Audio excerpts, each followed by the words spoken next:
Welcome to the Carriker Chronicles, the People Show. Checking the Pulse of Husker Nation, brought to you by XCancer. Check them out at XCancer.com. Today I'm joined by a special guest, Heisman Trophy winner, Mr. Johnny Rodgers. How you doing, my friend?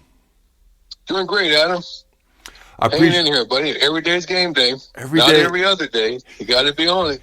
I love that you say that. Every time since I met you like 10 years ago, you say that all the time, and I love that. Talk to me, because we're, the spring games, it's spring football season, spring game season, things of that nature. Nebraska's got a lot of new coaches on offense this year, okay? Talk to me about what it's like adjusting to a new coach and a new potential offensive scheme as an offensive player. Well, I think it's pretty exciting. I mean, it's always new when you're in college football. You come into new things, new situations, and I think it really creates hope. That we're going to have something new and different and exciting, and the players are probably anxious to learn because all of them are winning. And this gives you an opportunity to have more hope on putting your thoughts into actions as a group. And to bring the better you can do that, the better you're going to be able to bring your team together. The better the coaches can come together, the better the players can unite. And I think that we really do seriously have a chance to tune in on 6-7 wins this year, and more than likely, I think is hopefully that we'll go to a bowl game. Pretty much, I've looked at our schedule. I think that we have the ability to win several games, and 7 to 9 games actually. And I think the attitudes is changing.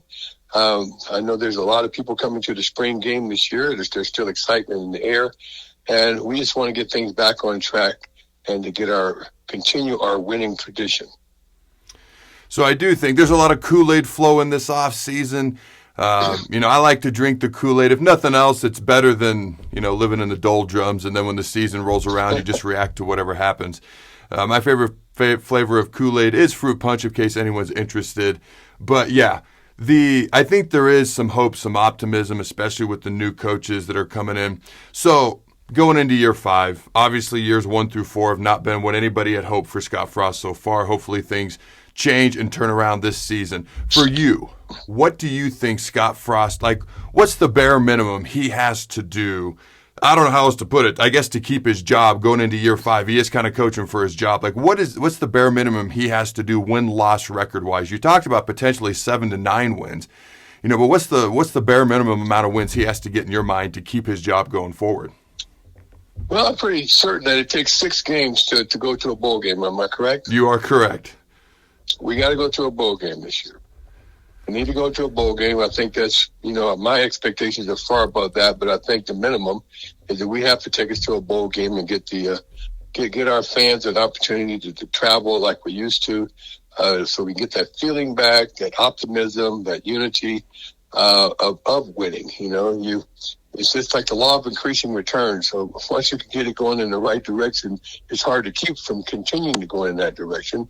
And so we just have to get it going in that direction. And 6 games is a minimum that I think that we're capable with all the newness that we have and all the brilliance that we have and the new coaches.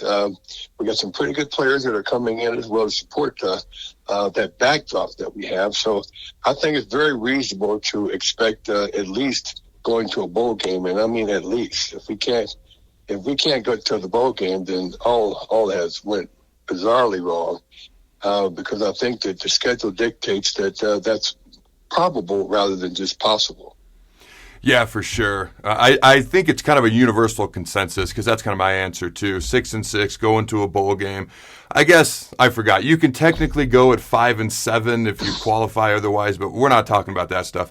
At least 6-6, especially through the first 5 years, going to at least one bowl game and at least having one 500 record. So I'm completely with you on that one. We don't want 5 games. We don't want to pass. We want to win 6 games. Exactly. To get or it more. Going in the right direction. Yeah, like you said, or more. Yeah, I expect more, but yeah, the minimum that could happen, because things happen.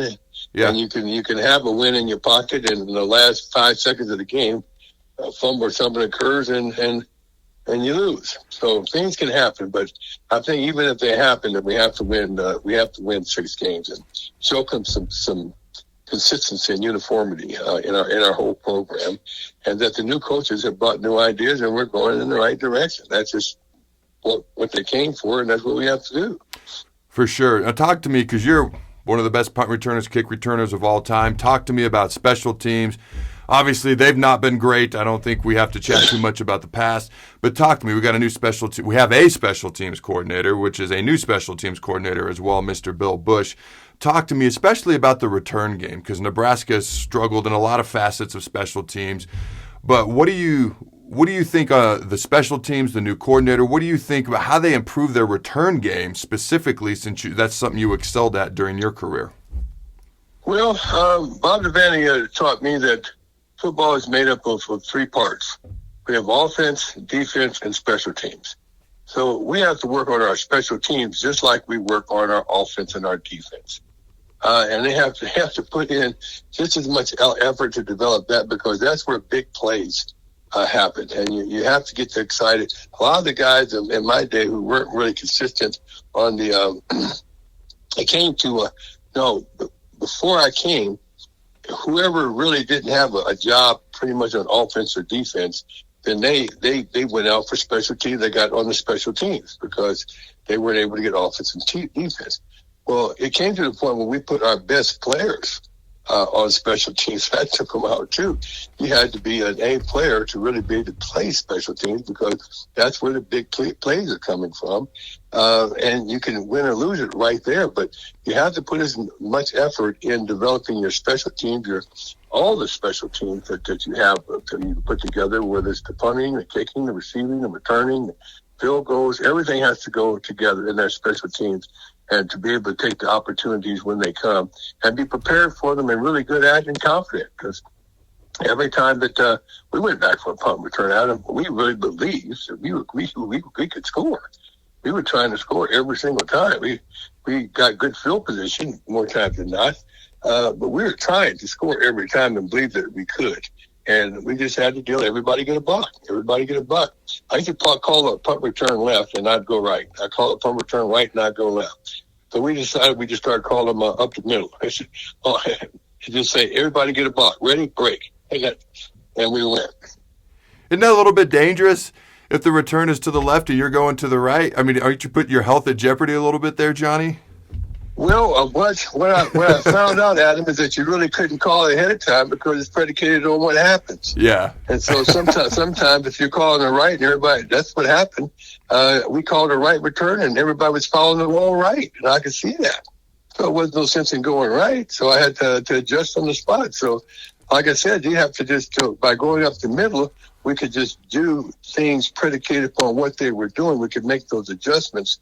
When you got everybody over on the right or the left, you can't make that adjustment as easy. No. So you just can't plan ahead. You got to just react. Yeah. To really what's happening on the spot and be able to do that. Yeah. No, that makes perfect sense. I coach my middle school teams, and our special teams, all of our returns are just right up the middle. And I do it for the same reason. I have no idea where that sixth grader is going to kick the frickin' ball, so we're just going to catch it and run up the middle. That's exactly. Everybody knows that everybody get a block. That's what's important. Talk to me about the mindset of a returner. And I don't know if you remember, I asked you this question 3 years ago, because I'm curious. Now you can fair catch the ball at the 5-yard line on a kickoff return. That wasn't the case when I was growing up and when you were playing. And now if you fair catch it on a kickoff return, as an example, you get the ball at the 25-yard line. So if you were a returner, would you still have the same mindset you once did? And you once told me, everything. You were returning everything. You weren't calling a fair catch. Would you still have that mindset in today's special teams game with the new rules, or would it be a little bit different than it once was? Well, if you fair catch, you can't score a touchdown. Like I said earlier, every time that we got the ball, we thought we were going to score. So I would not have really wanted to settle for getting a 20-yard return when we could have a 100-yard return or 80-yard return or 70-yard return. And I think we almost always would get 20, 25 without question. So they're not giving us nothing that we really couldn't do for ourselves, and we out there to earn it. So I would not ever really put the mindset on my team that we want to settle for the 20 or the 25 when we can get more. I mean, you can't have them doing that, and then when the game's big and you got to have a big one, then let's get a big one out there now. Well, we've already chosen that we're satisfied with just getting the ball at 20. Without anything happening, because I think they might be afraid of fumbling or some type of way that they would actually lose possession. But to take away your potential for the big play is taking away the excitement and the confidence in the team on being able to do better, because we got to do better than just the 20 yards. Yeah. 20 yards is not a big play. Yeah, no, 20 yards is what they give you. We want to go take some opportunities and make things happen. That's what you do on any play. You make it happen. It just doesn't happen. That's why we have a team. We're better. We can dominate. We can make this happen. And that's why we're practicing every day, so we can create the big plays, not so we can run up to the 20-yard line. Yeah, no, I completely... And I'm not fair catching ever. So. Yeah, I remember you telling me that. I completely agree with you. I always tried to get the special teams coaches to put me back there, because they always said on a punt return they want at least a first down, which is 10. I'm like, well, I'll get you 10 yards. I don't know if I'll get you the Johnny Rodgers, pull them out of the aisle type deal, but I get you 10. They never would put me back there, though. I don't know why. I got to question that coaching a little bit, Johnny. I think everybody can get 10 here, so I don't know why we take it. Because you got to have that confidence you can do that. So why let's do that? Because we could break it. Yeah. But to take away that opportunity, that potential is really, you're taking away people's careers. Because, I made a living on punt returns. Our punt returns are not going to have the confidence of being able to go. And what it takes to get that repetition, to see the things that happen all along the way, to learn to make those adjustments. There's no adjustments. I mean, so it's the repetition that really make it really happen, and just being able to do it over and over again, and to catch it over and over again, and to catch it in the crowd. That's the difference when you're catching it with people around you than it is if you're out on your own. And on a kickoff return, like if you run up in there as hard as you can, if you don't get there right, you run into a brick wall. But it's good to learn that. But your angles, you can elude them by going straight up and then making that cut at the right time, and you can break right through. Yep. But that takes repetition, and confidence, and you have to have done it. But if you do it enough time, it's going to happen. Yeah, for sure. But by taking away the opportunities, then you're taking away the averages, where it probably not going to happen, and you're not going to be there when you need it. And we're all going to be in situations where we really need to have a little bit more and be able to have the confidence to go get it. Yeah, no doubt about it. I look at a guy like in the pros, I look at a guy like Devin Hester. He's a borderline Hall of Famer just off of returns alone. And I look at a guy like that and I'm like, his career would be very different with some of the rule changes in today's game when it comes to special teams, especially what they do in the NFL. Last question for you I got. So you mentioned earlier in the interview, it's why I'm circling back, that a lot of the former players are coming back. And I know, some of the players have felt there's been a little bit of a disconnect between players from the 90s and maybe other players not from the 90s kind of being treated equally or whatever the case may be. But a lot of those players are coming back for this spring game. They're trying to, get everyone on the same page even more so. So what are your thoughts on all the former players coming back for the spring game and getting all the former players together? Well, I think that to keep people close and to keep our teammates close and to keep our alumni close is a way to really keep more guys from jumping into the portal and leaving, because they see the significance and the camaraderie, the allegiance that our university has. It could make them feel like this is part of a big family. And we have to lead by example. We have to really be that way, do those things, and to show up. And I think that we should have more interaction with former players, with current players, because they have no idea of really what to expect. They never see us. We never talk to them.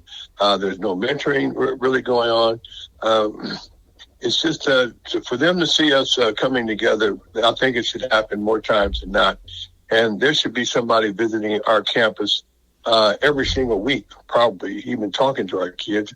And we're taking the expense of flying people in from wherever, just so they can interact with successful people and people who have played and got their degrees and then went on to do something else, didn't necessarily go to the pros. So you show them the options that are available just because you have access from your participation in the program, and how far you can go by just staying here. But by not giving them any reason to really just stay here, and they don't see or talk to any of us, then it's so easy to really think that someplace else is better, and there's something else you can do that you're not getting enough out of where you're at. No doubt about it, man. I appreciate your time. I agree with you, and thank you. Okay, thank you. Go Big Red. Until next time, Husker Nation. Game day. Every day's game day. Throw the bones. This show is brought to you by XCancer. Join the fight at XCancerStore.com and support your loved ones, your neighbors, and cancer fighters all over the world and help them gain access to revolutionary treatments. XCancerStore.com has a wide variety of t-shirts and merchandise supporting a wide variety of cancer battles so you can show off the colors that matter. Proceeds from each purchase not only help those at home, but also cancer fighters in Tanzania, Africa. Check them out at XCancerStore.com.